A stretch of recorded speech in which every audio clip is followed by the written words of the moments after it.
During an endless storm, a rich and ill man's car broke down on a flooded street.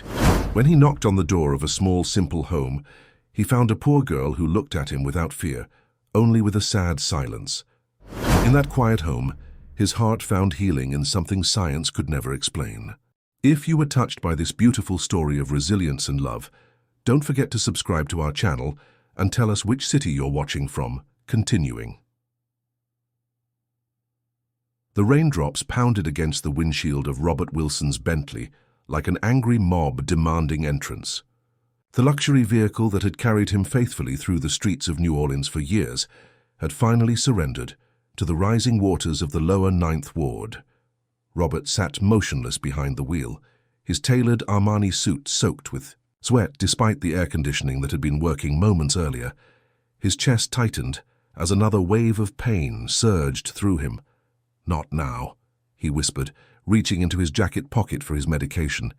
His fingers brushed against something else, a weathered photograph he'd carried for 9 years. The face in that image haunted him more persistently than the rare heart condition that doctors had given him 18 months to overcome. That deadline had passed 6 months ago.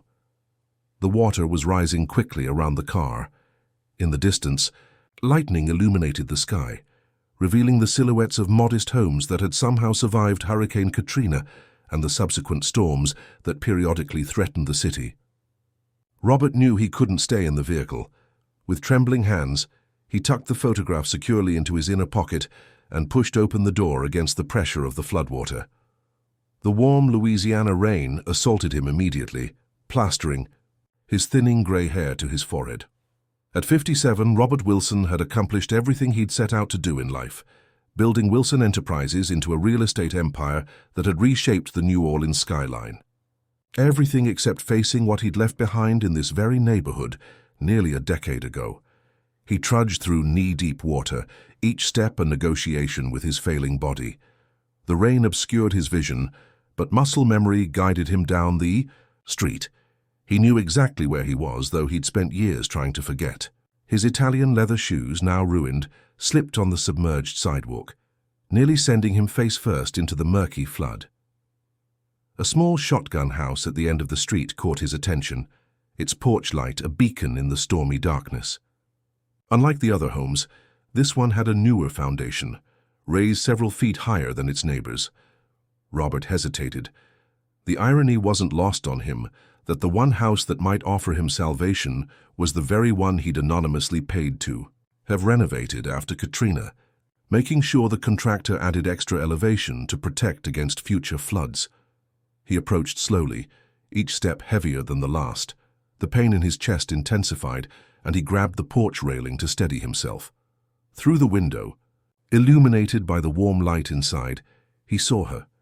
A little girl with sandy blonde hair pulled back in a simple ponytail, her face a perfect blend of the woman he'd once loved and his own features. She couldn't have been more than 9 years old. Their eyes met through the rain-streaked glass, and Robert felt something inside him shift. The girl showed no fear, only a sad curiosity, as if she'd been waiting for something or someone all her life. She disappeared from view, and moments later the door opened. Sarah Mitchell stood in the doorway, 9 years older, but just as beautiful as the day he'd walked out. Her blonde hair was shorter now, and fine lines had formed at the corners of her eyes, but the gentle strength in her face remained unchanged. She wore simple jeans and a faded LSU sweatshirt, a stark contrast to the designer dresses she'd worn when they were together. "Robert?" Her voice carried no warmth, only disbelief. "Sarah, His words were cut short by a violent coughing fit. He doubled over, clutching his chest. She hesitated only briefly before stepping aside. "Come in before you collapse on my porch." The interior of the house was modest but meticulously maintained. Family photos lined the walls, the little girl at various ages, sometimes with Sarah, sometimes alone. No other man appeared in any of them. The furniture was well worn but clean, throw pillows carefully arranged on a sofa that had seen better days. "Lily, go get a towel for Mr. Wilson." Sarah's tone was measured, betraying nothing of what she might be feeling. The girl, Lily, nodded silently and disappeared down the hallway, returning moments later with a faded blue towel.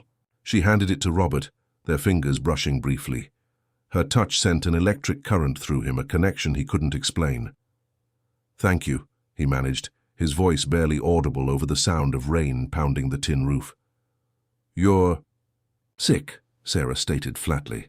Her arms crossed over her chest. It wasn't a question. "Terminal," Robert replied, seeing no point in hiding the truth. "At least that's what the specialists at Mayo Clinic." "Tell me." Sarah's expression remained unchanged, but something flickered in her eyes. Not pity, perhaps, but recognition of life's cruel ironies. "Sit down before you fall down. I'll make some tea." As Sarah moved to the small kitchen, Robert lowered himself onto a chair at the dining table. From this vantage point, he could observe Lily as she quietly moved around the living room, gathering school books and arranging them in a worn backpack. Her movements were efficient and practiced, as if she'd long ago learned to take care of herself. She washed her small teacup in the sink, dried it carefully, and placed it in a cabinet. The scene twisted something in Robert's chest that had nothing to do with his medical condition. "Sugar?" Sarah called from the kitchen, her voice deliberately neutral. "No, thank you." Robert couldn't remember the last time someone had made him tea. His housekeeper prepared his meals, his assistant arranged his schedule, and his driver navigated his journeys. But this simple act of domestic care felt foreign and precious.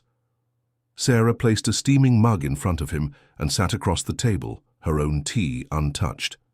"Why are you here, Robert? In this neighborhood, in this storm?" Before he could answer, Lily approached the table. "Mum, can I finish my homework in my room?" Sarah nodded, and the girl disappeared down the hallway after casting one more curious glance at Robert. When the sound of a closing door reached them, Sarah fixed her gaze on him, waiting. "My driver had the day off. I was coming from a meeting downtown when the storm hit. I took a wrong turn." The lie felt bitter on his tongue. He hadn't taken a wrong turn. Something had pulled him to this neighborhood, to this street, to this house. Perhaps it was the knowledge that his time was running out, or perhaps it was the photograph burning a hole in his pocket. 9 years without a word, and you just happened to end up on my doorstep." Sarah's voice held a decade of hurt tightly controlled. Robert's fingers found the photograph in his pocket. He placed it on the table between them, a younger Sarah, smiling up at the camera, her hand resting on her slightly rounded belly. "I never stopped thinking about you, about what might have been." Sarah didn't touch the photograph. "Thinking isn't the same as staying, Robert. It isn't the same as choosing us." The word us hung in the air between them. Outside, the storm continued its assault on New Orleans, but inside, a different kind of reckoning was just beginning. Robert awoke to sunlight filtering through faded yellow curtains. For a moment, he couldn't remember where he was. The ceiling above him had water stains, and the mattress beneath him was nothing like the custom orthopedic one in his penthouse. Then the events of the previous night came rushing back. The storm, the flood, Sarah's door opening like a portal to the past he'd tried to escape. He sat up slowly, expecting the familiar pain in his chest, the tightness that had become his constant companion. But something was different. The pain was duller, less insistent. He took a deep breath, then another. Each came easier than the last. A soft knock at the door interrupted his self-assessment. "Mr. Wilson?" Lily's voice was barely audible. "Mom says breakfast is ready if you're feeling okay." "I'll be right there," he called back, surprised by the strength in his voice. The small guest bedroom was sparsely furnished, a twin bed, a nightstand with a lamp missing its shade, and a wooden chair where Sarah had placed some of her ex-husband's old clothes. Robert dressed quickly, noting that Thomas Carter's clothes from a decade ago were considerably less expensive than what he'd been wearing when he arrived, but they were dry and clean. In the kitchen, Sarah stood at the stove flipping pancakes. Lily sat at the table, her school uniform crisp and neat, her hair pulled back in the same simple ponytail as the night before. She looked up when Robert entered, those eyes, so like his own, studying him with unnerving intensity. "You look better," Sarah observed without turning around. "There's coffee in the pot." Robert poured himself a cup, black, and sat across from Lily. "I feel better. Thank you for letting me stay." Sarah set a plate of pancakes in front of him. Her movements efficient, but not cold. The storm flooded most of the roads out of the neighborhood. "You're lucky you made it here before it got worse." Lucky wasn't a word Robert had associated with himself lately. Successful, yes. Wealthy, certainly. But luck had abandoned him when the doctors delivered their prognosis: hypertrophic cardiomyopathy, advanced stage, inoperable. Yet this morning, in this humble kitchen with its mismatched chairs and chipped countertops, he felt something close to fortunate. "Do you like syrup, Mr. Wilson?" Lily asked, pushing a bottle toward him. "Mom makes it herself from the pecan trees in our backyard." "Lily," Sarah warned softly. "It's all right," Robert assured her, accepting the syrup. "And yes, I'd love to try it." "Thank you, Lily." The little girl smiled, a quick flash of warmth that transformed her serious face. "You talk like the people on TV, the ones in the big offices with the views." Robert couldn't help but smile back. "I suppose I do. I have an office like that downtown." "Is that where you were coming from last night?" Sarah asked, finally joining them at the table with her own plate. Before Robert could answer, Lily interjected, "Mom, I need to get to school. Ms. Jacobs will mark me tardy again." Sarah checked her watch and sighed. "The bus probably can't get through on these roads. I'll have to drive you."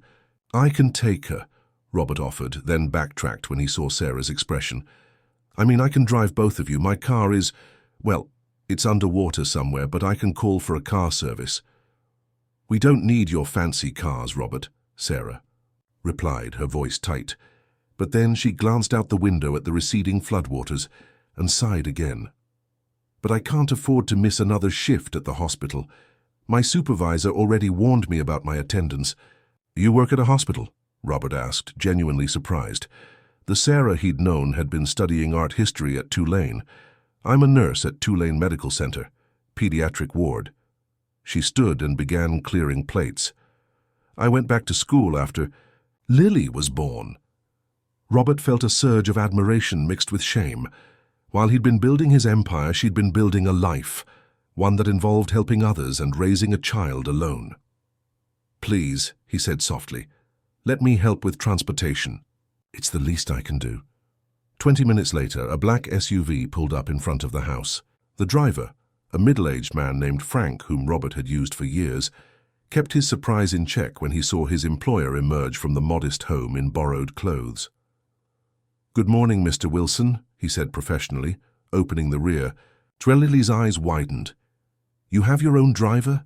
Like in the movies?" Sarah placed a protective hand on her daughter's shoulder. "Lily, get in the car. We're going to be late." The drive to Lafayette Academy Charter School took less than 15 minutes. Robert observed how Lily sat beside her mother, occasionally pointing out landmarks they passed. A corner store where she bought candy sometimes, a park where her class had a field trip. When they arrived at the school, Sarah turned to Robert. "Wait here, I'll walk her in. Can Mr. Wilson come too?" Lily asked unexpectedly. Sarah hesitated, clearly torn between protecting her daughter from potential disappointment and respecting her wishes. "I'd be honored," Robert said quietly. The three of them walked together toward the school entrance, an unlikely trio that drew curious glances from other parents and teachers. The building itself was in desperate need of repair: cracked concrete steps, peeling paint, ancient air conditioning units hanging precariously from windows. "This is my classroom," Lily announced, stopping at a door decorated with student artwork. "Ms. Jacobs lets us paint every Friday." A young teacher appeared in the doorway. "Lily Mitchell, just in time. I was worried about you with all this flooding." "We had to get a special car," Lily explained, gesturing toward Robert. "This is Mr. Wilson. He's staying with us because of the storm." Ms. Jacobs extended her hand. "Jennifer Jacobs, nice to meet you." Robert shook it, noting the worn textbooks visible through the classroom door, the outdated computer on the teacher's desk. "The pleasure is mine."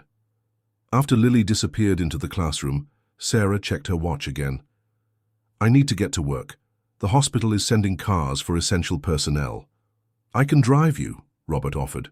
"Frank will wait." Why are you doing this, Robert? Sarah asked bluntly. Why now, after all these years? The hallway of the rundown school wasn't where Robert had imagined having this conversation, but he owed her an answer. I told you last night. I'm dying, Sarah. When you look at your life ending, you start thinking about all the places where you took a wrong turn. And I'm just one of your regrets, a box to check before you go? Her words were sharp, but her eyes betrayed a deeper hurt. No, Robert replied honestly. You're the only regret that matters. At the hospital, Sarah instructed Frank to drop her at the staff entrance. Before exiting the car, she turned to Robert. I get off at 6. Lily's after-school program ends at 5. If you really want to help, you can pick her up and bring her home. There's a spare key under the flower pot on the porch. I'll text you the school's address and my number. She paused. Unless you've already forgotten about us. Again. I won't forget, Robert promised. After Sarah disappeared into the hospital, Robert directed Frank to drive him to his penthouse in the central business district.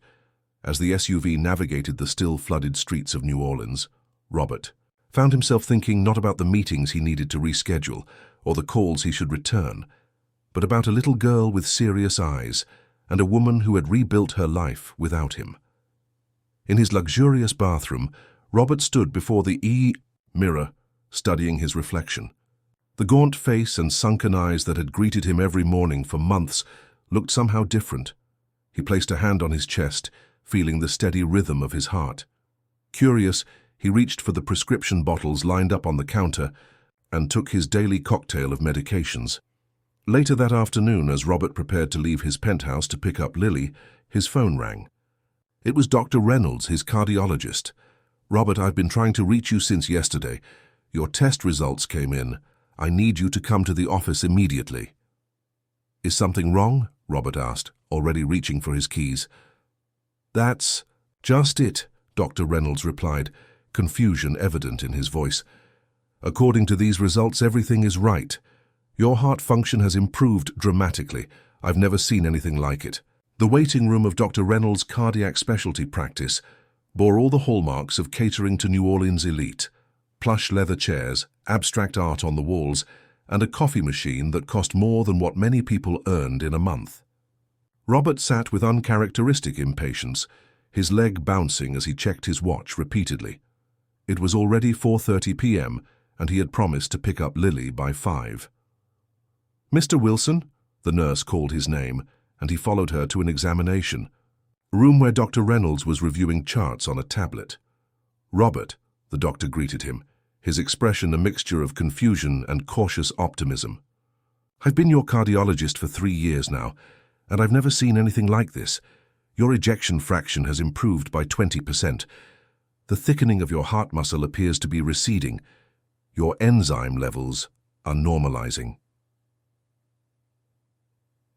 Robert sat on the examination table, trying to process this information. What does that mean exactly? It means, Dr. Reynolds said slowly, that your condition is improving significantly. Hypertrophic cardiomyopathy doesn't typically improve, Robert. It's degenerative. We manage symptoms, we slow progression, but we don't see reversal. The previous tests have been wrong. Dr. Reynolds shook his head. We've had consistent results from multiple facilities, including Mayo Clinic. This isn't a case of misdiagnosis. Something has changed. He leaned forward. Have you done anything differently? New experimental treatments, alternative therapies, dietary changes?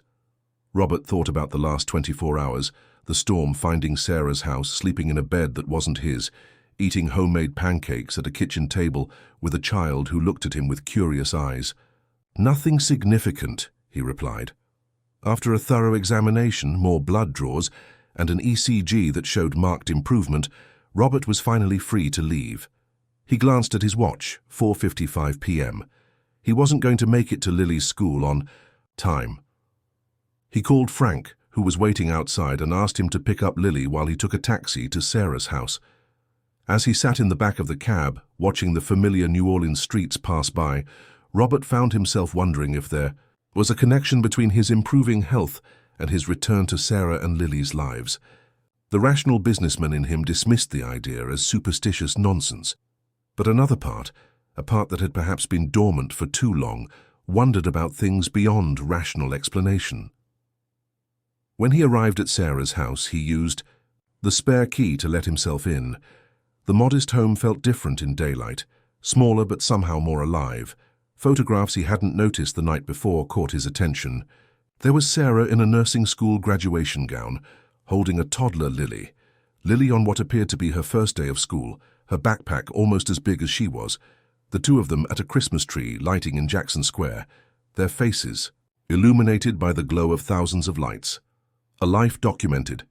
A life he hadn't been part of. The sound of a car door slamming pulled him from his thoughts.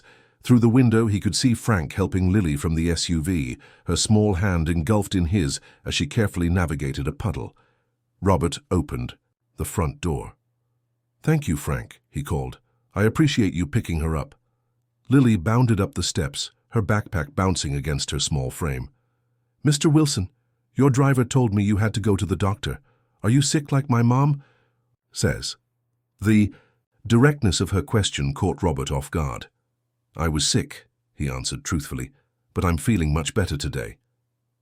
Inside, Lily dropped her backpack by the door and headed straight for the kitchen. "I'm supposed to have a snack and start my homework before Mom gets home," she explained, climbing onto a chair to reach a cabinet. "We have graham crackers if you want some."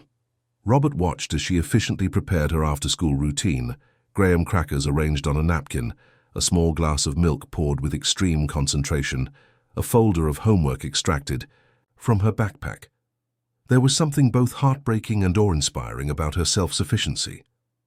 "Would you like some help with your homework?" he offered, sitting across from her at the kitchen table. Lily considered him for a moment. Her head tilted slightly. "Do you know multiplication? We're learning our 9 times tables." "I think I can manage that," Robert smiled, feeling an unexpected warmth as Lily pushed her worksheet toward him. For the next hour, they worked through math problems, Lily's tongue poking out between her lips as she concentrated. Robert found himself enjoying the simple task of helping her, praising her correct answers, gently guiding her when she made mistakes. When was the last time he'd done something so fundamentally uncomplicated yet satisfying? As Lily was completing her final math problem, she suddenly dropped her pencil and pressed a hand to her forehead. "Are you all right?" Robert asked, noticing how the color had drained from her face. "I'm just dizzy," she said, her voice small.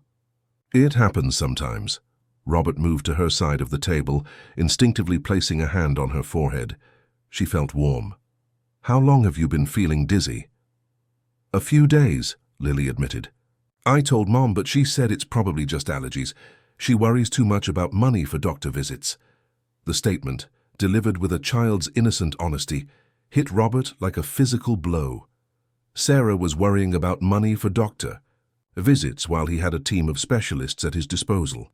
"Let's get you some water," he said, helping Lily to the living room sofa. As he was returning with a glass of water, Lily suddenly slumped to one side. "Lily!" Robert rushed to her, the glass shattering on the floor as he dropped it. "Lily, can you hear me?" Her eyes fluttered open briefly, then closed again. Her breathing was shallow, her skin clammy. Without hesitation, Robert scooped her into his arms, surprised at how little she weighed, and carried her to his waiting car. "Baptist Hospital," he instructed Frank urgently. "Emergency room entrance." As they sped through the streets of New Orleans, Robert held Lily's small form against his chest, feeling a fear unlike any he'd experienced in his life. Not the fear of losing a business deal, or even the fear when he'd received his own diagnosis. This was a primal, visceral terror that threatened to overwhelm him. "Please be okay," he whispered into her hair. "Please." At the hospital, nurses rushed to take Lily from his arms, placing her on a gurney and wheeling her through double doors. Robert followed as far as they would allow, then found himself in yet another waiting room, this one stark and clinical compared to Dr. Reynolds's office. He called Sarah immediately, his voice shaking as he explained what had happened. 20 minutes later, she burst through the emergency room doors, still in her nursing scrubs, her face a mask of controlled panic. "Where is she? What happened?" she demanded. Before Robert could fully explain, a doctor in a white coat approached them. "Ms. Mitchell, I'm Dr. Patel. Your daughter is stable, but I'm concerned about her blood work. Her red blood cell count is extremely low, and she's showing signs of malnutrition despite having normal eating patterns, from what she tells us." "Malnutrition?" Sarah repeated, disbelief in her voice. "That's impossible.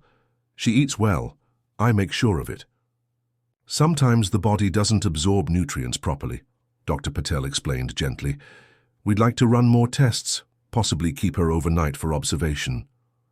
Sarah's face crumpled, and Robert could see her mentally calculating costs, insurance, coverage, missed work hours. Without thinking, he stepped forward. "Do whatever tests you need to do," he said firmly. "I'll cover all expenses." Sarah turned to him, her expression a complex mixture of gratitude and resentment. "Robert, you can't just—" "Please," he interrupted, his voice low and urgent. "Let me do this." Later, as they sat beside Lily's hospital bed watching her sleep, an IV dripping vital fluids and nutrients into her arm, Sarah finally asked the question that had been hanging between them. "Why did you really come back, Robert? After all this time?" He thought about the photograph. In his pocket, the diagnosis that had seemed like a death sentence just days ago, the strange reversal of his symptoms that coincided with Lily's sudden illness. "I think," he said slowly, "I came back to make things right. I just didn't know what that meant until now." Sarah studied him, her gaze penetrating. "And what does it mean now?" Robert looked at the small figure in the hospital bed, her chest rising and falling with each breath, and felt something shift inside him, a realignment of priorities, a clarification of purpose. "It means I'm not leaving again," he said quietly, "if you'll let me stay." Outside the hospital window, the New Orleans sunset painted the sky in brilliant oranges and purples. Inside, two people who had once loved each other kept vigil over a child who somehow connected them across the years and mistakes that had separated them. The hospital released Lily 3 days later, with a diagnosis of severe anemia and malabsorption syndrome, a condition where her body wasn't properly absorbing nutrients from food. She would need regular treatments, special supplements, and careful monitoring. As Robert signed the last of the billing paperwork, ensuring that no expense would fall to Sarah, he glanced through the window of Lily's room where Sarah was helping her daughter into a clean outfit for the trip home. "Mr. Wilson?" Dr. Patel approached, a folder tucked under his arm. "May I speak with you privately?" They stepped into a quiet consultation room, and the doctor closed the door. "I wanted to discuss something unusual I noticed in Lily's test results. Her blood type is AB negative, one of the rarest types occurring in less than 1% of the population." Robert waited, uncertain why the doctor was sharing this particular detail. "Ms. Mitchell's blood type is O positive," Dr. Patel continued. "As a medical professional, I'm sure she's aware that an O blood type mother cannot have an AB child, regardless of the father's blood type. It's genetically impossible." The implication hung in the air between them. Robert's mind raced. "Why are you telling me this?" Dr. Patel's expression remained neutral. "Ms. Mitchell listed you as Lily's father on the admission forms. For medical history purposes, I thought you should be aware of this discrepancy." Robert felt as though the floor had dropped away beneath him. Sarah had told him there was another man, someone she'd met after he left. They'd discussed doing a paternity test, but hadn't received the results. Or had they? Had Sarah known all along that Lily wasn't his biological daughter? "Thank you, Doctor," Robert managed to say, his voice steadier than he felt. "I appreciate your discretion in this matter." When they arrived back at Sarah's house, Lily insisted on walking from the car to the front door under her own power, though Robert hovered close by, ready to catch her if she faltered. Inside, Sarah busied herself arranging Lily's medications on the kitchen counter, while Robert carried their overnight bags to the respective bedrooms. In Lily's room, he paused to look around properly for the first time. The walls were painted a soft yellow, decorated with drawings and watercolors, landscapes, animals, and what appeared to be family portraits. One in particular caught his eye, 3 stick figures standing in front of a house labeled Mom, me, and a third figure with a question mark where the name should be. "Those are my pictures," Lily said from the doorway, startling him. "Ms. Jacob says I'm very good at art." "She's right," Robert agreed, kneeling to her eye level. "You're very talented. Is this your family?" He pointed to the picture with the question mark. Lily nodded solemnly. "That's the space for my dad. Mum says he had to go away before I was born." Robert felt a constriction in his chest that had nothing to do with his heart condition. "Do you think about him a lot? Your dad?" "Sometimes," Lily admitted. "Like on Father's Day when everyone else at school makes cards. Mom says it's okay to be sad about not having a dad, but that lots of families are different." Before Robert could respond, Sarah appeared in the doorway. "Lily, time for your medicine and then a nap. Doctor's orders." Later, after Lily had fallen asleep, Robert found Sarah sitting on the back porch, a mug of tea cooling beside her as she stared out at the small, overgrown backyard. He sat in the weathered Adirondack chair next to hers, unsure how to broach the subject that had been gnawing at him since his conversation with Dr. Patel. "Thank you," Sarah said unexpectedly, breaking the silence.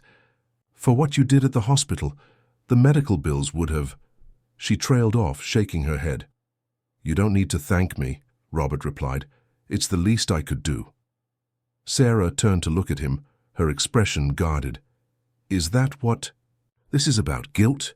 Trying to make up for walking out 9 years ago by throwing money at us now?" "No," Robert said firmly.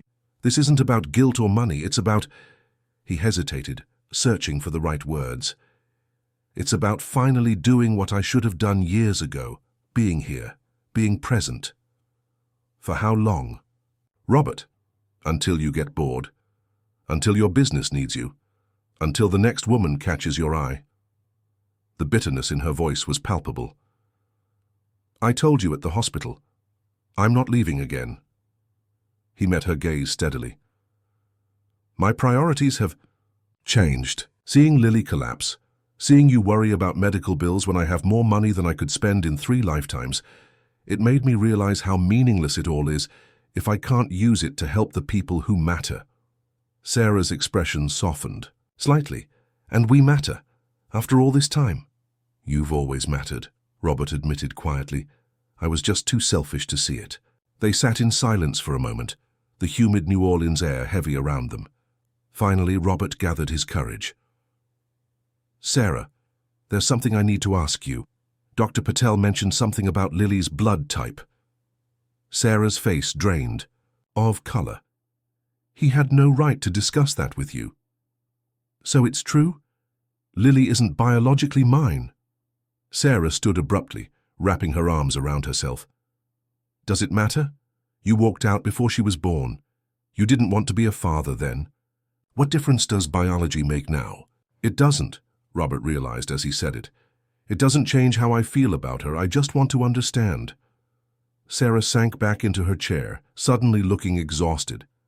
"After you left, I was devastated. Thomas, he was a med student at Tulane. He was kind to me. We dated briefly. When I found out I was pregnant, I wasn't sure who the father was." "The man in the photograph in your hallway?" Robert asked, remembering a glimpse of a man with a serious expression, his arm around a much younger Sarah. She nodded. "Thomas wanted to marry me, raise the baby together. But when I told him I wasn't certain about the paternity, he couldn't handle it. He finished his residency and moved to Seattle. I never heard from him again." "Did you ever tell him the truth?" "After you found out?" "No," Sarah admitted. "By then I was determined to do it on my own. I went back to school, became a nurse, built a life for Lily and me." Robert absorbed this information, trying to reconcile it with what he knew. "But on the hospital forms, you listed me as her father." Sarah looked away. "It was easier than explaining the whole story. And honestly, Robert, in all the ways that matter, Thomas was even less of a father to her than you were. At least you had the excuse of not knowing for certain she existed." The blunt truth of her words stung, but Robert couldn't deny them. "I want to be part of her life now, Sarah, part of both your lives, if you'll let me." "Words are easy, Robert. It's actions that count. Then let me show you, he said, standing up, starting right now. Over the next few weeks, Robert proved his commitment through a series of small but significant actions.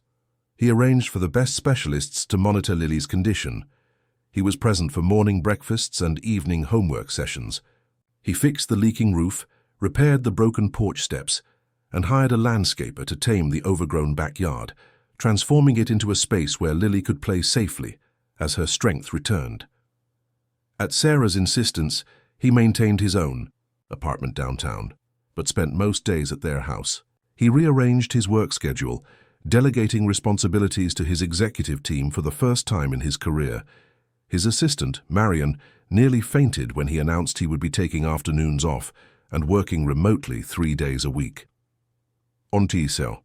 A warm Saturday in October, Robert arrived at Sarah's house to find Lily sitting on the front porch, her color much improved, sketching in a new art pad he had bought her. "What are you drawing?" he asked, sitting beside her. "Our family," she replied without looking up. She tilted the pad to show him. 3 figures in front of a house, no question marks this time. The tallest figure was labeled Robert. His throat tightened. "That's beautiful, Lily. Mom says you're not really my dad," she said matter-of-factly, continuing to draw. "But you feel like what I think a dad would feel like." Robert blinked back unexpected tears. "I'd be honored to be your dad, Lily, in all the ways that matter." She considered this, her head tilted in that now familiar way. "Would you come to my school for the father-daughter breakfast next week?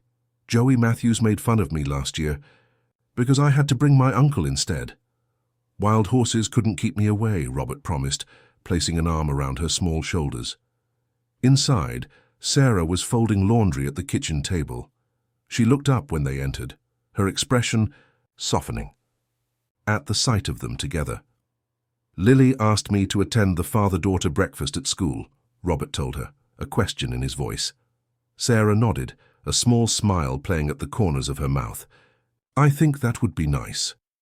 That evening, after Lily had gone to bed, Robert helped Sarah wash the dinner dishes, a domestic task he had never performed in his life before meeting them. As she handed him a plate to dry, their fingers brushed, and for a moment, neither of them moved. "Sarah," Robert began, his voice low, "I know I have no right to ask this, but—" "Don't," she interrupted, pulling her hand away. "Don't ask for more than this, Robert. Not yet. We're just starting to trust you." He nodded, accepting her boundary. "I understand, but I want you to know that I'm not going anywhere. Whatever this is between us, friendship, co-parenting, the possibility of something more someday, I'm all in." Sarah studied his face, searching for the truth in his words. "When you left 9 years ago, you said you couldn't share me with a child. What's changed?" "Everything," Robert answered honestly. "I've changed. Nearly dying has a way of clarifying what matters. And watching Lily in that hospital bed made me realize that love isn't a finite resource to be hoarded. It multiplies. The more you give, the more you have." For the first time since he'd returned, Sarah's smile reached her eyes. When did Robert Wilson, cutthroat real estate mogul, become a philosopher? Around the same time, he learned how to fix a leaky faucet and help with 4th grade math homework, he replied with a grin. As Robert drove back to his apartment that night, he reflected on how drastically his life had changed in just a few short weeks. His latest medical tests showed his heart condition continuing to improve, defying all medical explanation. Meanwhile, Lily was growing stronger each day, her color returning, her energy increasing. It was as if some cosmic balance was being restored, his health returning as he poured his energy and love into Lily's recovery. The businessman in him still scoffed at such mystical thinking, but the man he was becoming was open to possibilities beyond rational explanation. The father-daughter breakfast at Lafayette Academy was held in the school's outdated cafeteria, decorated with streamers and balloons, in an attempt to disguise the peeling paint and scuffed floors. Robert sat beside Lily at a table covered with a paper tablecloth, watching her proudly introduce him to her friends and teachers. "This is my dad, Robert," she said without hesitation, the words sending an unexpected warmth through his chest.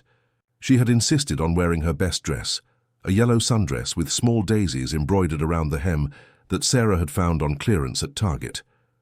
Robert had arrived in his usual tailored suit, but had removed his tie and unbuttoned his collar in an effort to appear less formal. Still, he stood out among the other fathers in their work uniforms and casual clothes. Miss Jacobs approached their table with a smile. "Mr. Wilson, it's lovely to see you again. Lily has been so excited about today." "Please, call me Robert," he replied, standing to shake her hand. "And thank you for organizing this event. It means a lot to Lily." "It means a lot to all our students," Ms. Jacobs said, lowering her voice. "Many of them don't have father figures in their lives. Events like this are important for their development." Robert looked around the room, noticing several children sitting with uncles, grandfathers, or other male relatives. Some sat alone, trying to hide their disappointment behind brave smiles. Something shifted in his perspective as he realized how fortunate Lily was to have people who cared about her, regardless of biological connections.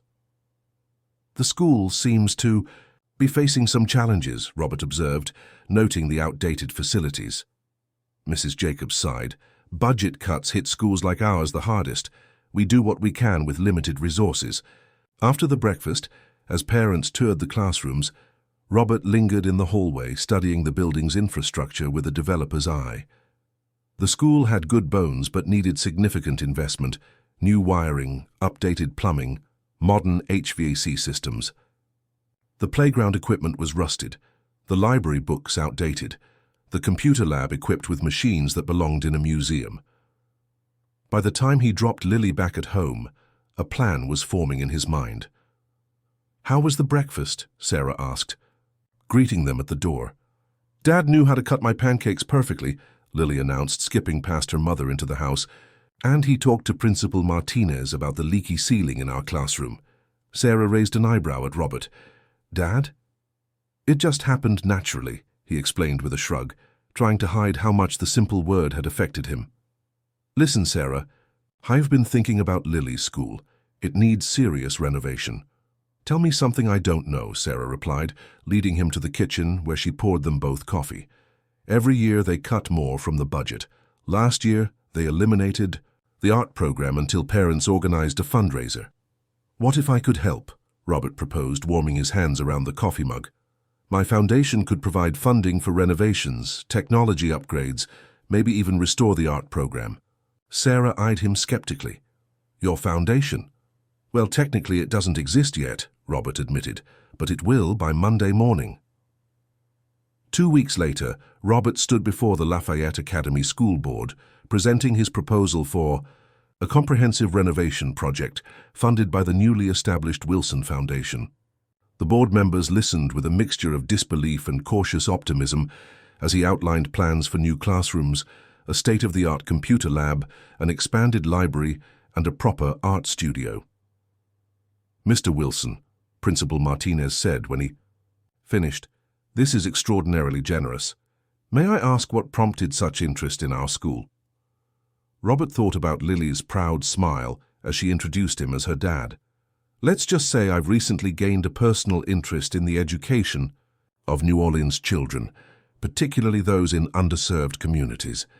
The project began immediately, with construction crews working evenings and weekends to avoid disrupting classes. Robert visited the site daily, often bringing Lily along to watch the transformation of her school. He found unexpected satisfaction in this work, creating something tangible that would benefit not just Lily, but hundreds of children for years to come. As October turned to November, Robert's presence in Sarah and Lily's lives became a comfortable routine. He joined them for dinner most evenings, helped with homework, and contributed to household repairs. On weekends, they explored New Orleans together, visiting the Audubon Zoo, taking the streetcar to the French Quarter for beignets, or simply enjoying City Park on pleasant afternoons. One Sunday, as they walked through the sculpture garden, Lily ran ahead to examine a colorful modern installation, leaving Robert and Sarah to stroll together along the path.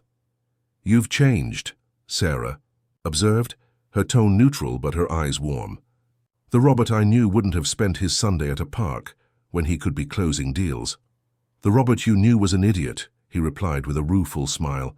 "He thought success meant the size of his bank account, not the richness of his relationships.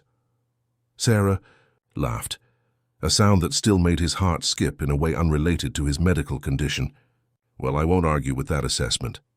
They walked in comfortable silence for a moment before Sarah spoke again. I got a call from Thomas yesterday. Robert tensed. Thomas, Lily's biological father. She nodded. He's moving back to New Orleans, taking a position at Tulane Medical Center. I see, Robert said carefully, trying to mask his alarm.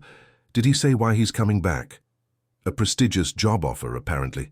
Sarah stopped walking, turning to face him. Robert, he doesn't know about Lily, about her being his daughter. I never told him the results of the paternity test. Relief and confusion warred within him. Why not? Because by the time I knew for certain he was gone, and Lily and I were managing just fine on our own. She hesitated. But now, with him coming back to New Orleans, you're thinking of telling him, Robert finished for her, his stomach clenching at the thought. I don't know, Sarah admitted. Lily's happy now. She has you in her life. I'm not sure disrupting that would be fair to her. The implication that he had become important to Lily, that Sarah considered his relationship with her daughter valuable, wasn't lost on Robert. Whatever you decide, I want you to know that my commitment to Lily doesn't change. Biology doesn't make a father. Sarah studied his face, then nodded once. I believe you, but this isn't a decision I can make lightly. The following week, as construction at the school continued, Robert found himself increasingly preoccupied with thoughts of Thomas's return. Would the man want to claim his biological rights? Would Lily be confused by the sudden appearance of another father figure? Would Sarah possibly rekindle her relationship with Thomas, pushing Robert to the periphery of their lives? These questions haunted him as he toured the nearly completed renovations at Lafayette Academy with Principal Martinez and the project manager. The art studio will be finished by Friday, the manager was explaining, and the new computers arrive next Tuesday. Robert nodded absently, his mind elsewhere, until Principal Martinez touched his arm. Mr. Wilson, are you all right? Yes, sorry, he apologized. Just thinking about the dedication ceremony. The children are preparing a special presentation, Principal Martinez told him with a smile. Lily's class is writing a song. The mention of Lily snapped Robert back to the present. I'm looking forward to it. Later that evening, after dinner at Sarah's house, Robert helped Lily with a science project, while Sarah graded papers at the kitchen table. The domesticity of the scene struck him. How natural it felt to be here with them. How easily he had slipped into this life. When Lily went to bed, Robert lingered in the kitchen, helping Sarah clean up. I've been thinking, he said casually, leaning against the counter. This house needs some work. The wiring is outdated, the plumbing is problematic, and the heating system barely functions. Sarah arched an eyebrow. Is this your subtle way of telling me my house isn't up to your standards? No, Robert replied quickly. It's my not-so-subtle way of offering to help with renovations. Nothing extravagant, just making it safer. And more comfortable. Robert, Sarah sighed, setting down the dish she was drying, you can't solve everything with money. I know that, he acknowledged, but in this case, money can solve leaky pipes and faulty wiring. Let me do this, Sarah. Not because I think your house isn't good enough, but because I care about you and Lily, and I want you to have a home that doesn't require constant emergency repairs. Sarah was quiet for a long moment. Why are you really doing all this, Robert? The school, now the house, and what do you want? The question caught him off guard with its directness. What did he want? He had asked himself that question repeatedly over the past weeks. The answer had evolved from simple redemption to something much more profound. I want to be part of your lives, he answered honestly. I want to help create a stable, comfortable home for Lily. I want to use my resources to make a difference for her and for children like her. And I want... He hesitated, uncertain whether he should voice his deepest wish. What? Sarah prompted softly. I want a second chance, he admitted. Not just as Lily's father figure, but with you, Sarah. I know I don't deserve it. I know 9 years is a long time, but these past weeks have shown me what my life could have been, should have been, if I hadn't been so selfish and afraid. Sarah's expression was unreadable. And what about your condition? Your heart? The latest tests show continued improvement, Robert told her. Dr. Reynolds calls it a medical miracle. He can't explain it. And when Thomas returns? Sarah asked, her voice barely above a whisper, where does he fit into this vision of yours? Robert took a deep breath. That's your decision, Sarah. If you want to tell him about Lily, I'll support you. If you want to give him a chance to be part of her life, I'll step back, not away, but back. All I ask is that you consider what's best for Lily. And what do you think that is? Sarah challenged. Stability, love, people who choose to be in her life, not just those connected by biology. Robert moved closer, not touching Sarah, but close enough to feel the warmth of her presence. I've made my choice, Sarah. I choose both of you. The question is, what do you choose? Sarah looked up at him, vulnerability and strength equally present in her gaze. I need time, Robert. This isn't just about what I want or what you want, it's about what's right for Lily. Take all the time you need, he assured her. I'm not going anywhere. As he left Sarah's house that night, Robert drove past the school where his renovation project was nearing completion. The building stood as a physical manifestation of his commitment, not just to Lily, but to the community that had shaped her. It felt right, using his wealth this way. For the first time in his career, success tasted like something more than money and power. At a stoplight, he pulled out his phone and dialed Dr. Reynolds' number. Robert, is everything all right? The doctor answered, concern evident in his voice. Everything's fine, Robert assured him. I was just wondering, that foundation we discussed for research into rare heart conditions, I'd like to move forward with it. That's wonderful news, Dr. Reynolds replied. I'll have my assistant send over the paperwork tomorrow. As Robert continued home, he felt a sense of purpose stronger than any he'd experienced in his business dealings. He was rebuilding, not just schools and houses, but relationships, trust, and the possibility of a future he'd once abandoned. The dedication ceremony for the renovated Lafayette Academy was scheduled for a crisp December morning. Robert arrived, early, overseeing last-minute details with the precision that had made him successful in business. Every classroom now boasted new smartboards.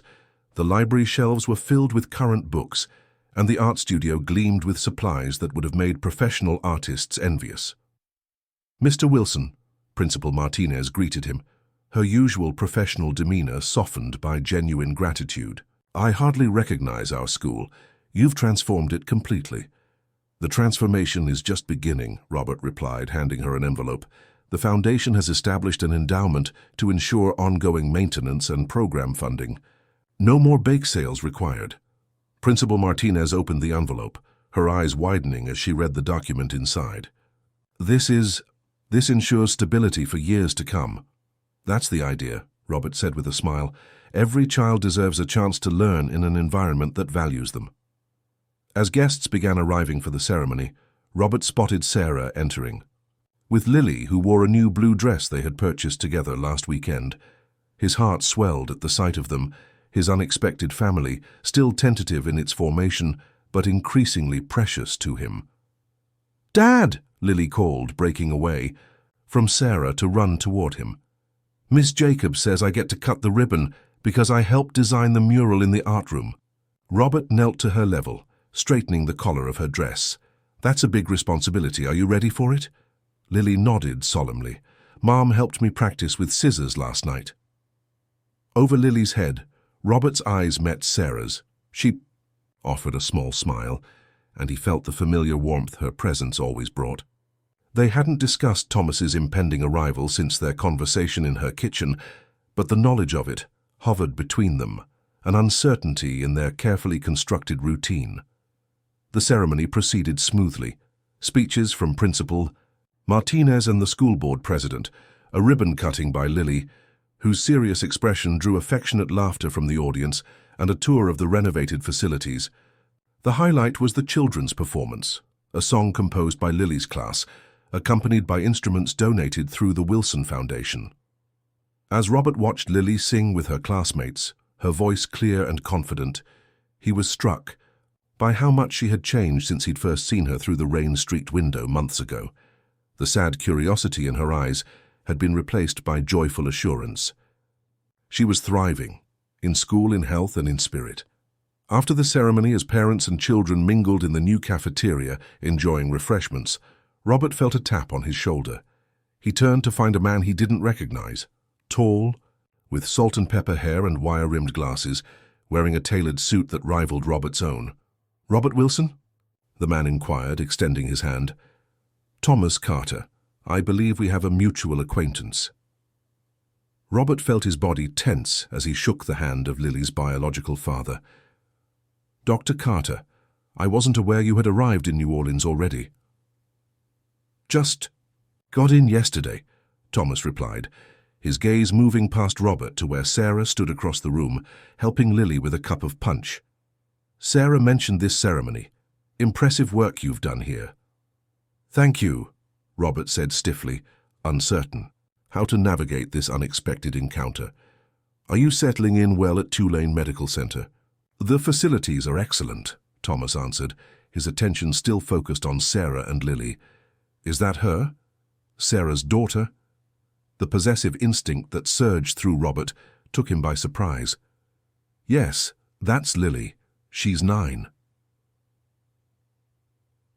Thomas nodded slowly. "She looks like Sarah around the eyes." Before Robert could respond, Sarah approached, her expression a mixture of surprise and apprehension. "Thomas, I didn't expect to see you here. I wanted to congratulate you on the school, her renovation," Thomas replied smoothly. "And to see you, of course. It's been a long time."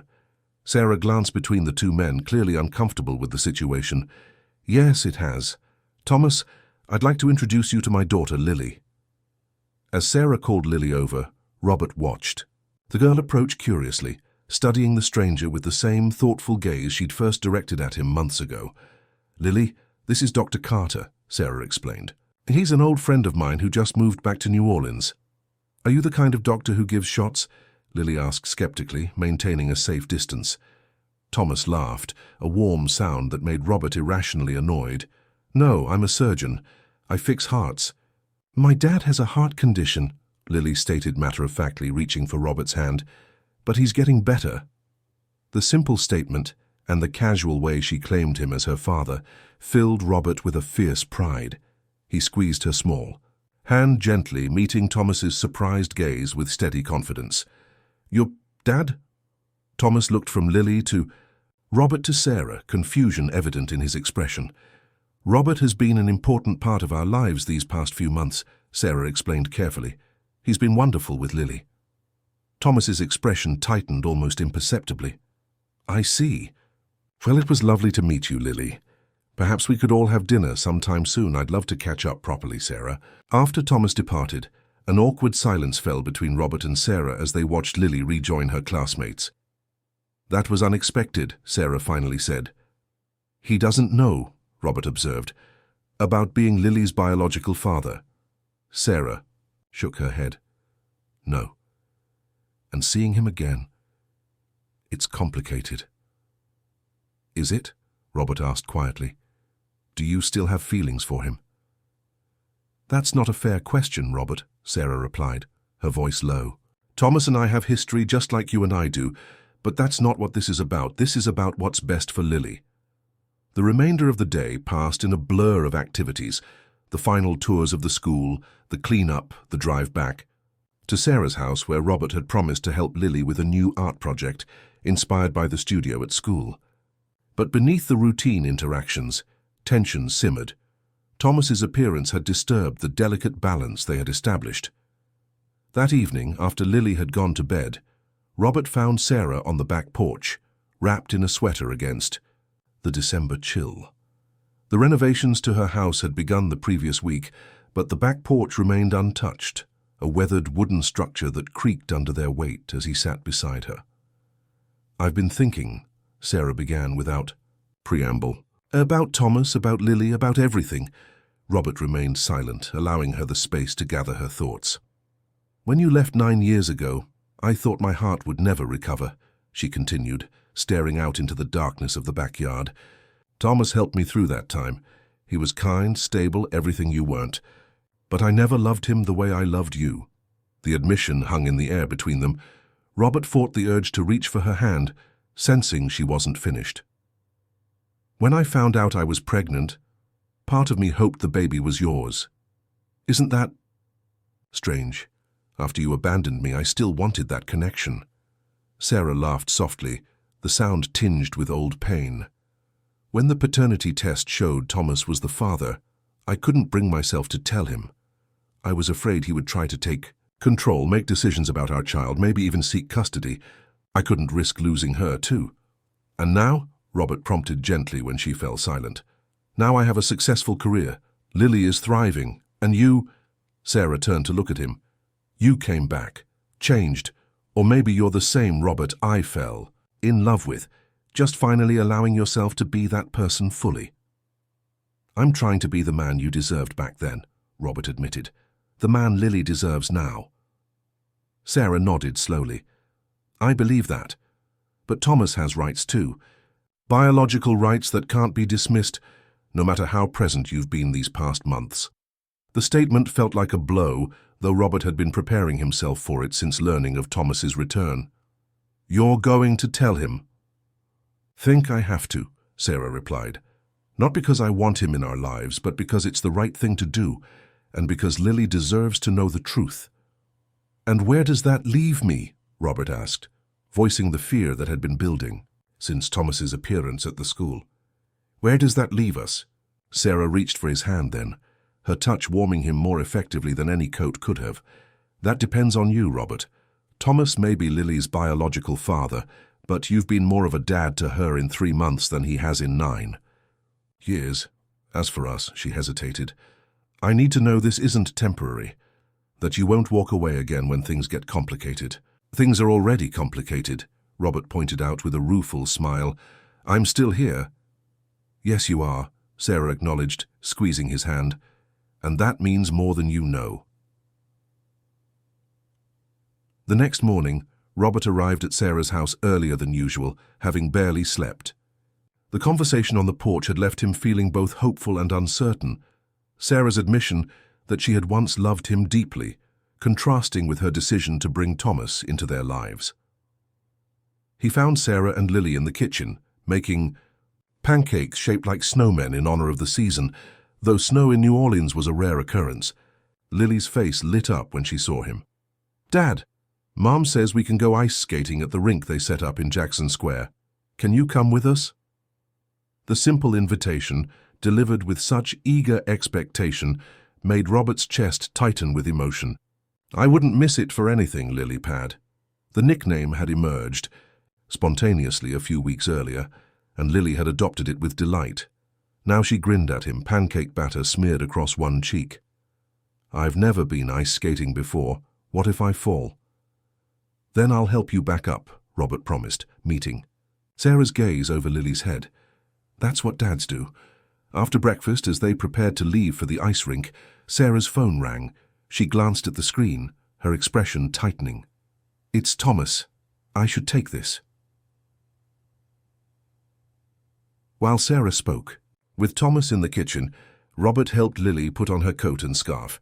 He tried not to listen to Sarah's side of the conversation, but couldn't help overhearing fragments. Yes, we're available tomorrow. Dinner would be fine. No, I think it's better if it's just the 3 of us for now. When she returned, her face was composed but her eyes troubled. Thomas wants to have dinner tomorrow, just him, me and Lily. Robert nodded, swallowing his instinctive objection. That makes sense. You need to talk privately. Are you going to tell him, Lily? Asked suddenly, looking between them. Sarah's eyes widened. Tell him what, sweetheart? That he might be my real dad, Lily replied matter-of-factly. I heard you and Dad talking last night on the porch. Robert exchanged a shocked glance with Sarah. They had both underestimated Lily's perceptiveness and the carrying power of voices on a quiet night. Sarah knelt before her daughter, taking her small hands. Lily, I'm so sorry you heard that. We should have talked to you first. It's okay, Lily said with a shrug that didn't quite disguise her concern. Joey Matthews has 2 dads and a mom. He says it's complicated, but he gets extra birthday presents. Despite the tension of the moment, Robert couldn't help but smile at Lily's practical perspective. Sarah, however, looked distressed. "This is different, sweetheart. Dr. Carter doesn't know he might be your biological father, and finding out might be a big surprise for him." "But Robert will still be my dad too, right?" Lily pressed, her brow furrowing. Sarah looked up at Robert, uncertainty in her eyes. It was his turn to kneel beside Lily, bringing himself to her eye level. "Lilypad, no matter what happens, I will always be here for you," he promised. "Whether you call me Dad or Robert or anything else, nothing changes how I feel about you." Lily considered this solemnly, then nodded. "Okay, but I still want to go ice skating today with both of you." At the ice rink, watching Lily wobble across the ice between him and Sarah, their hands linked to form a human chain, Robert thought about the strange twists of fate that had brought him here. His illness that had seemed like a death sentence, the storm that had stranded him at Sarah's door, the mysterious healing that doctors couldn't explain.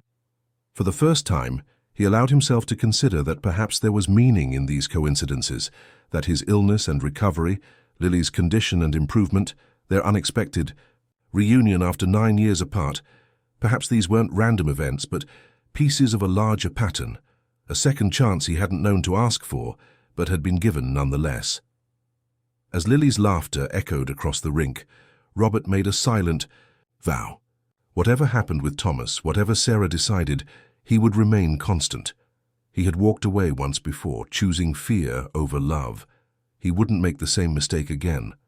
Some lessons, he reflected as he caught Lily when she stumbled, came at too high a price to be forgotten. The evening of Sarah and Lily's dinner with Thomas, Robert buried himself in work at his downtown office, reviewing contracts and development plans with an intensity that alarmed his assistant. Though, he had assured Sarah he understood her need to speak with Thomas privately, the knowledge of their meeting gnawed at him. Would Thomas assert his biological rights? Would he attempt to reclaim his place in Sarah's life? Would Lily be drawn to this new father figure, one who fixed hearts for a living rather than merely having a damaged one? At 9:30, his phone rang. Sarah's name appeared on the screen. "How did it go?" he asked without preamble, his fingers tightening around the phone. "Can you come over?" Sarah's voice was steady, but carried an undercurrent of emotion he couldn't identify. "Lily's asleep, but I think we need to talk."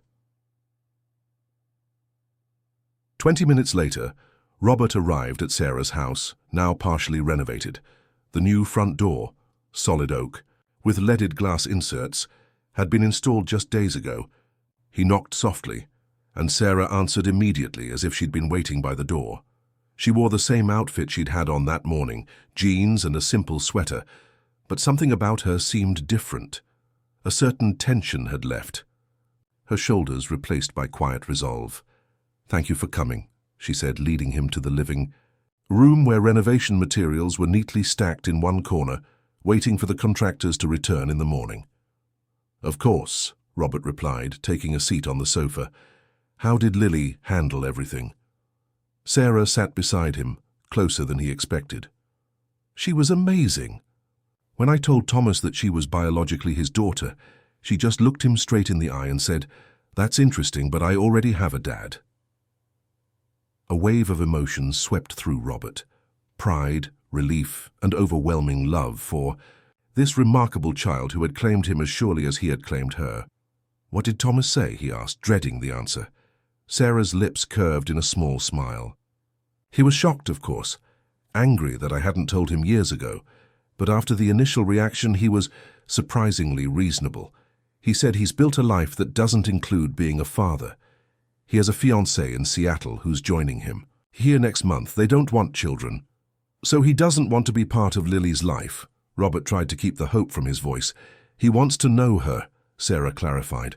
"As a friend, perhaps eventually as an uncle figure, but he explicitly said he doesn't want to disrupt the family unit we've created." The words "family unit" hung in the air between them. Was that what they had become? Robert, Sarah, and Lily? A family unconventional in its formation, but no less real for it? "That's generous of him," Robert managed to say. It is, Sarah agreed. But I think it's also self-preservation. Thomas was never comfortable with messiness or complications. It's why he left when I told him I wasn't sure who Lily's father was. He likes order, control. Unlike me, Robert said with a rueful smile. My life has been nothing but messy since the day I met you. Sarah laughed softly, and yet here you are voluntarily diving back into the chaos. Best decision I ever made, Robert replied without hesitation. Sarah studied him for a long moment, her expression growing serious. After Thomas left tonight, Lily asked me a question I couldn't answer. What was that? She asked if you were going to live with us permanently, or if we would always have to say goodbye to you at night. Robert's heart raced. What did you tell her? I told her that was a conversation I needed to have with you. Sarah took a deep breath. Robert, these past months have been extraordinary. Watching you with Lily, seeing how you've changed, remembering all the reasons I fell in love with you years ago, and discovering new ones. Sarah, Robert began, but she held up a hand. Let me finish. When you left 9 years ago, it broke something in me. I thought I'd never trust again, never risk my heart like that. But seeing you now, the man you've become, the father you've chosen to be to a child who isn't biologically yours, I can't deny what I'm feeling. Hope bloomed in Robert's chest, fragile but insistent. And what are you feeling? Sarah moved closer, her eyes never leaving his. That maybe some stories deserve a second chapter. That maybe what we started 9 years ago wasn't finished but merely interrupted. Sarah, Robert said again, his voice thick with emotion. Are you saying... I'm saying I love you, she interrupted. I think I never really stopped. And I'm saying that Lily loves you too. We both want you in our lives, not as a visitor, not as a benefactor, but as family. Robert reached for her then, drawing her into his arms with a reverence born of 9 years of regret and 3 months of growing hope. I love you both more than I ever thought possible, he whispered against her hair. More than any business deal, more than any building I've ever constructed. You and Lily are everything to me. Sarah pulled back slightly, her eyes searching his. Are you sure about this, Robert? About us? About becoming a real father to Lily? It's not always going to be ice skating and art projects. There will be tantrums and teenage rebellion and college tuition. I'm looking forward to all of it, Robert assured her. Even the tantrums, especially the teenage rebellion, I suspect she'll be formidable. Sarah laughed, the sound warming him from within. She gets that from me. No argument there. Robert smiled, then grew serious again. Sarah, I want to do this right. I want to be part of your lives completely, but I don't want to rush you or pressure you. Robert Wilson, considering a timeline other than immediately? You have changed. Sarah's teasing tone softened. We have time now. Time to build something strong and lasting. But I think we've both waited long enough for happiness. 2 weeks later, on Christmas morning, Robert arrived at Sarah's house before dawn, his SUV loaded with carefully wrapped packages. The renovations were complete. New wiring, updated plumbing, fresh paint throughout, and a back porch. Rebuilt to withstand the next 100 years of New Orleans weather. The house remained modest in size, but was now structurally sound and comfortable, a home rather than just a shelter. As he arranged the presents under the small artificial tree, in the living room he heard soft footsteps on the stairs. Lily appeared in flannel pajamas decorated with snowflakes, her hair tousled from sleep. Dad, she whispered, rubbing her eyes, is it Christmas yet? Merry Christmas, Lily Pad, Robert replied, opening his arms for a hug that she eagerly provided. Should we wake your mum? Lily shook her head, a mischievous smile spreading across her face. Not yet. I want to show you something first. She took his hand, leading him to the kitchen where a clumsily wrapped package sat on the table. I made this for you. Mom helped a little, but mostly I did it myself. Robert sat at the table, accepting the package with appropriate solemnity. This looks very special. Open it, Lily urged, bouncing on her toes. Inside the wrapping, Robert found a homemade photo album. The cover, decorated with glitter and cut-out hearts, read, Our Family, in Lily's careful handwriting. As he turned the pages, he saw photographs documenting the past months. Lily and Robert at the school dedication, Sarah laughing as Robert attempted to make pancakes, the three of them ice skating, decorating the Christmas tree, painting Lily's bedroom in the shade of blue she had selected. On the final page was a drawing, 3 figures in front of a house labeled Mom, Me, and Dad. Beneath it, Lily had written, "Home is where love lives." Robert blinked back tears, overwhelmed by the simple perfection of the gift. "Lily, this is the most beautiful present I've ever received." "Do you really like it?" she asked, watching his face carefully. "I love it," he assured her. "And I love you." "I love you too, Dad," Lily replied easily, the words that had once seemed impossible now flowing naturally between them. Sarah appeared in the doorway, wrapped in a robe, her face soft with sleep and happiness. "What are you—" "2 conspirators up to so early. Lily was giving me my Christmas present," Robert explained, holding up the album. "Come see." As Sarah joined them at the table, examining the album with appropriate appreciation for Lily's artistry, Robert reached into his pocket, fingers closing around the small velvet box he had carried with him for weeks, waiting for the right moment. "I have something for both of you too," he said, his voice steady despite his racing heart. He placed the box on the table. "Something that can't be wrapped in paper." Sarah's eyes widened as she recognized the shape of the box. Lily looked between them, her expression curious. "9 years ago, I made the biggest mistake of my life," Robert continued. "I walked away from love because I was afraid of sharing it. I thought love was a limited resource, that if I gave it to a child, there would be less for other things. I was so wrong." He opened the box, revealing a simple but elegant diamond ring. "Sarah Mitchell, Lily Mitchell, I'm asking both of you if I can join your family officially, if you'll have me not just as a visitor in your lives, but as a permanent resident in your hearts." Lily clapped her hands together, but Sarah remained silent, tears gathering in her eyes. "I know it seems fast," Robert added quickly. "We can have a long engagement, take all the time you need, but I wanted you both to know that this is what I want, what I'll always want. You two are my home now." Sarah reached across the table, taking his hand. "It doesn't seem fast to me," she said softly. "It seems like we've taken the longest route possible to find our way back to each other." "Is that a yes?" Robert asked, hope rising in his chest. Sarah looked at Lily. "What do you think, sweetheart? Should we make Robert officially part of our family?" Lily's answer was to throw her arms around both of them, creating a 3-person embrace that felt like the most natural thing in the world. "Yes. Can I be the flower girl? Can we have a chocolate cake? Can we live in this house still? I don't want to move to a mansion."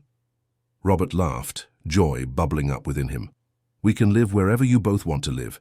This house, another house. A tree house. Home is where we're together." As the Christmas morning sun filtered through the kitchen windows, illuminating the 3 of them in its golden light, Robert thought about the strange journey that had led him here. A storm, a disease, a chance encounter that wasn't chance at all but destiny asserting itself, offering redemption to a man who hadn't known he needed saving. In the months that followed, life settled into new patterns. Robert and Sarah were married in a simple ceremony in the courtyard of a French Quarter restaurant, with Lily proudly serving as flower girl and ring bearer. Thomas attended with his fiancée, his relationship with Lily developing into a friendly uncle-like connection that added to her life without disrupting it. The Wilson Foundation expanded its work, renovating schools throughout New Orleans' underserved neighborhoods.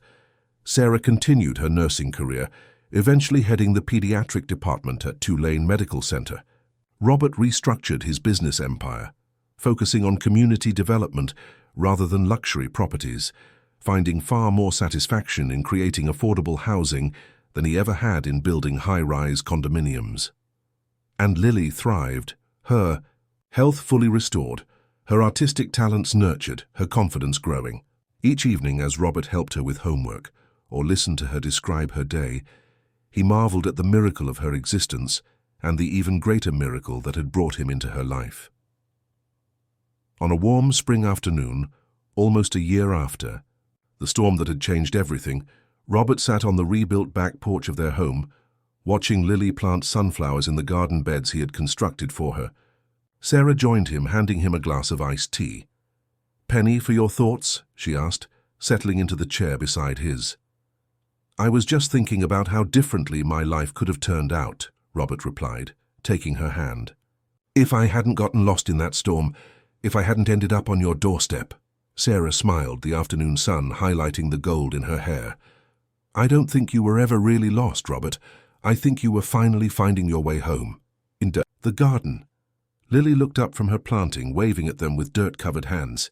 "Dad, Mom, look how tall the sunflowers are going to grow. The package says they might reach 6 feet. "They'll reach that and more," Robert called back. "Everything grows taller when it's planted with love." Lily beamed at him, then returned to her task, carefully patting soil around the seeds as she had been taught. Robert watched her, this child who had claimed him as surely as he had claimed her, and felt a completeness he had never known was possible. His heart, once damaged both literally and figuratively, now beat with steady purpose. The doctors still had no explanation for his recovery, calling it miraculous, unprecedented, but Robert understood what had healed him. It wasn't medicine or surgery or some spontaneous biological event. It was love, given and received, lost and found again, multiplied rather than divided when shared with a child who needed it. In the end, that was the lesson he had traveled so far to learn. That love was the only true wealth worth accumulating, the only legacy that mattered, the only home that could never be washed away by any storm.